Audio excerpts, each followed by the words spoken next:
അപ്പൊ മംഗളകരമായി തീർക്കേണ്ട ഒരു സംഗതി. നമ്മളും മനുഷ്യ ദൃഷ്ടിയാ നോക്കിക്കഴിഞ്ഞാൽ അങ്ങനെയാണല്ലോ. മകളുടെ വിവാഹം നന്നായിട്ട് നടത്തണമെന്ന് നിശ്ചയിച്ചു. ഇപ്പോഴും നാട്ടിൻപുറങ്ങളിലും പലയിടങ്ങളിലും നമ്മൾ ഈ വാർത്തകൾ കേൾക്കാറുണ്ട്. ആ മകളെ നല്ല രീതിയിൽ വിവാഹം കഴിച്ചയക്കണമെന്ന് കരുതിയ അച്ഛൻ വിവാഹത്തിന്റെ ആലോചനകൾ നടക്കുമ്പോൾ മകള് പറയുകയാണ് അച്ഛനോട്, എനിക്ക് ഇന്നയാളെ വിവാഹം കഴിക്കാനാണ് ആഗ്രഹം. അപ്പൊ അച്ഛൻ വളരെ സമാധാനത്തോടു കൂടി പറഞ്ഞു, ശരി, നിന്റെ പഠിപ്പൊക്കെ കഴിഞ്ഞാൽ ഞാൻ തന്നെ നടത്തിത്തരാം, വിഷമിക്കണ്ട. അങ്ങനെ അച്ഛൻ അനുകൂലിക്കുകയാണ്. വിവാഹത്തിന് വേണ്ടി അച്ഛൻ തന്നെ ഒരുക്കങ്ങളൊക്കെ ചെയ്തു വെച്ചു. പക്ഷേ വിവാഹത്തിന് ഏതാനും നാളുകൾക്ക് മുമ്പ് ആ മകള് അച്ഛനെ ധിക്കരിച്ചുകൊണ്ട്, മാതാപിതാക്കളെ ധിക്കരിച്ചുകൊണ്ട് താൻ ഇഷ്ടപ്പെട്ട ആളുടെ കൂടെ പോവുകയാണ്. അപ്പൊ അതുപോലും അച്ഛനമ്മമാർക്ക് വിഷമമുണ്ടാക്കുന്ന ഒരു സംഗതിയാണ്. ഇതൊക്കെ കൊണ്ടാണ് വീണ്ടും തന്റെ ആ ദേഷ്യം മുഴുവൻ ദക്ഷൻ പ്രകടിപ്പിക്കുകയാണ്. വീണ്ടും വീണ്ടും ശിവനിന്ദയെ ചെയ്യുകയാണ് എന്നാണ്.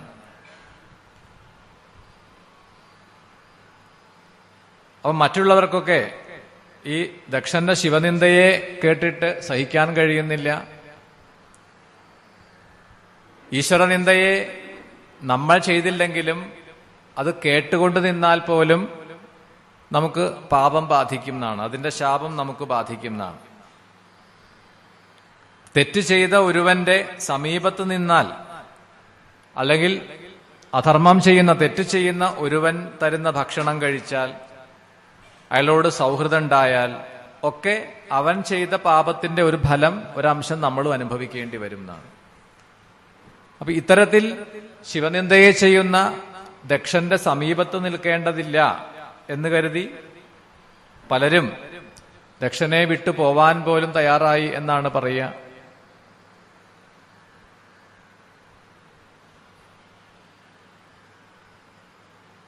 ഇങ്ങനെ വല്ലാതെ കോപത്തോടു കൂടിയിട്ടാണ്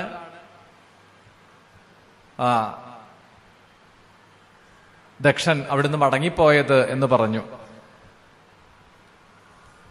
അങ്ങനെ മടങ്ങി വന്ന ദക്ഷൻ തത്ര ബ്രഹ്മമുഹുർദേവൈ പൂജിതോഗ്രേ സമാഗത സ്ഥിത്വാ നിവേദയാമാസ വൃത്താന്തമമരേശ്വരാൻ യുഷ്മദ്വാക്യം നിശമ്യാഹം ബ്രഹ്മവിഷ്ണുമുഖാസുരാഗതോസ്മി വീക്ഷിതും രുദ്രം കൈലാസഗിരിമാത്മജം. പിന്നീട് ദക്ഷൻ തന്റെ കൊട്ടാരത്തിൽ മടങ്ങിയെത്തി.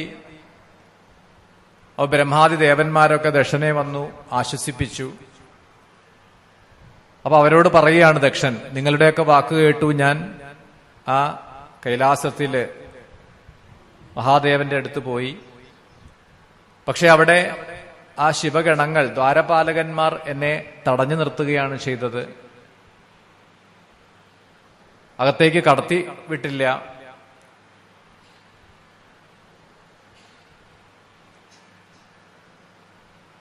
എന്നൊക്കെ പറഞ്ഞ് തനിക്കുണ്ടായ അഭിമാന ക്ഷതം ആണ്. തന്നെ അവിടെ സ്വീകരിച്ചില്ല ആരും, തന്നെ മടക്കിയേക്കാനുണ്ടായത്, അധിക്ഷേപിക്കാനുണ്ടായത് എന്നൊക്കെ ചിന്തിക്കുന്ന ദക്ഷൻ, അപ്പൊ എന്റെ തെറ്റാണ്, ഞാൻ ഒരു തെറ്റും ചെയ്തിട്ടില്ല, ഞാൻ എന്റെ മകളോടോ അല്ലെങ്കിൽ മകളുടെ ഭർത്താവിനോടോ ഒരു ദ്രോഹവും ചെയ്തിട്ടില്ല, എന്നിട്ടും നിങ്ങളുടെ വാക്ക് കേട്ട് അവരെ കാണാൻ പോയി എന്നുള്ളതാണ് ഞാൻ ചെയ്ത തെറ്റ്. ഇങ്ങനെ നിരന്തരം ശിവവിദ്വേഷത്തോടുകൂടി ശിവനിന്ദയെ ചെയ്യുന്ന ദക്ഷൻ കുറച്ചു കാലം കഴിഞ്ഞു. ആ പരമേശ്വര വിദ്വേഷം കൊണ്ട് ദക്ഷൻ തീരുമാനിക്കുകയാണ്, ഇനി ആ ശിവനെ ഞാൻ പ്രണമിക്കില്ല അല്ലെങ്കിൽ പൂജിക്കില്ല എന്ന് ഉറപ്പിക്കുകയാണ്.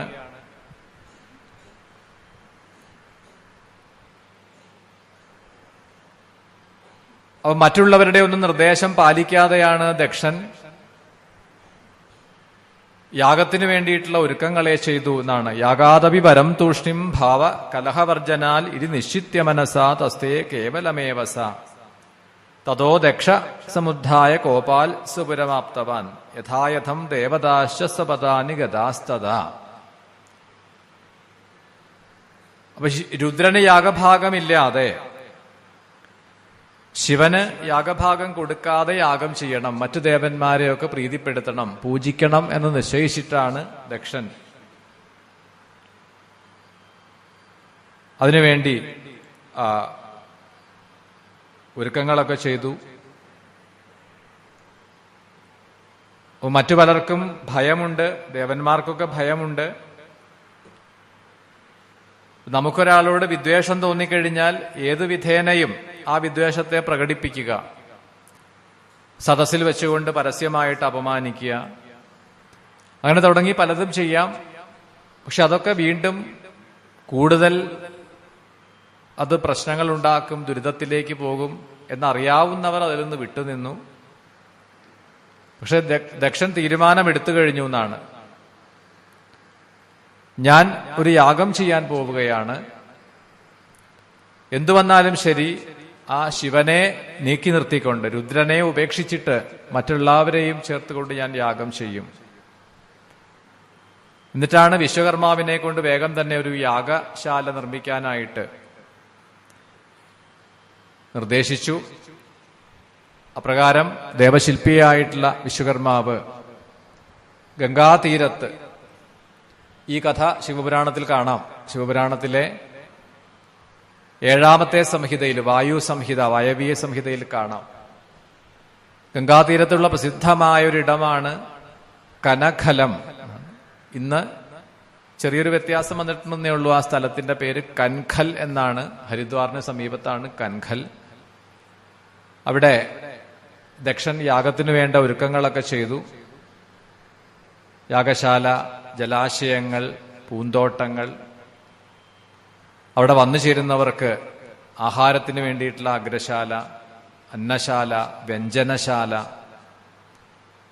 കൊണ്ടുവരുന്ന സാധന സാമഗ്രികളെ വെക്കാനുള്ള ഇടം, നമ്മൾ കലവറ എന്നൊക്കെ പറയും, അത് പാകം ചെയ്യാനുള്ള പാചകശാലകൾ, ഇതൊക്കെ തയ്യാറാക്കി അലങ്കരിച്ചു. അങ്ങനെ യാഗശാലയുടെ നിർമ്മിതിയൊക്കെ പൂർത്തിയാക്കി. ഇനി അവിടെ വരുന്നവർക്ക് എപ്പോഴും എന്നാണ്, മഹത്തായിട്ടുള്ള യാഗാദി കർമ്മങ്ങളെ ചെയ്യുമ്പോൾ, വലിയ യജ്ഞങ്ങൾ ചെയ്യുമ്പോൾ എന്താണ്, എപ്പോഴും നിരന്തരം ഇങ്ങനെ വന്നുകൊണ്ടിരിക്കും പങ്കെടുക്കാൻ വേണ്ടി വരുന്നവർ, കാണാൻ വരുന്നവർ.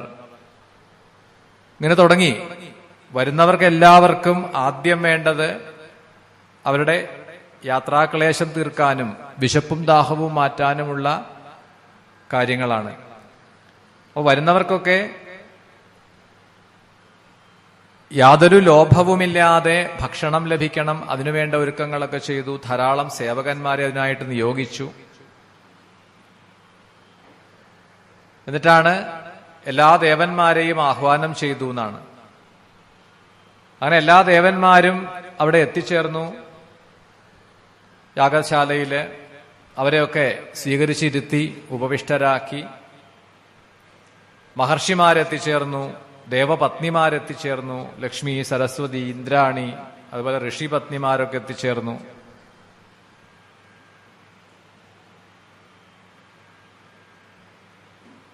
അങ്ങനെ ദേവന്മാരും മഹർഷിമാരും ഒക്കെ എത്തിച്ചേർന്നതോടുകൂടി ആ യാഗത്തിന്റെ ഒരുക്കങ്ങളൊക്കെ പൂർത്തിയായി. ആ സമയത്താണ് ദധീജി എന്ന ആ മഹർഷി ദക്ഷനോട് ചോദിക്കുകയാണ്,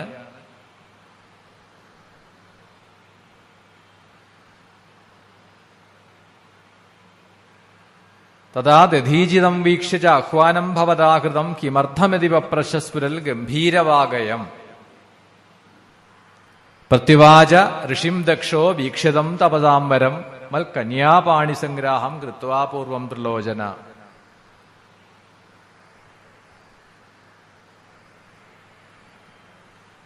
അപ്പൊ ഇവിടെ ദക്ഷനെ ചോദ്യം ചെയ്യുകയാണ് ദധീജി. എന്തുകൊണ്ട് ശിവനെ മാത്രം, മഹാദേവനെ മാത്രം ക്ഷണിച്ചില്ല? ശിവപത്നിയായിട്ടുള്ള സതി, അങ്ങയുടെ പുത്രിയായിട്ടുള്ള സതിയെ ആഹ്വാനം ചെയ്തില്ല, ക്ഷണിച്ചില്ല എന്ന് ദധീചി ചോദ്യം ചെയ്യുമ്പോഴാണ് ദക്ഷൻ മറുപടിയായിട്ട് പറഞ്ഞു,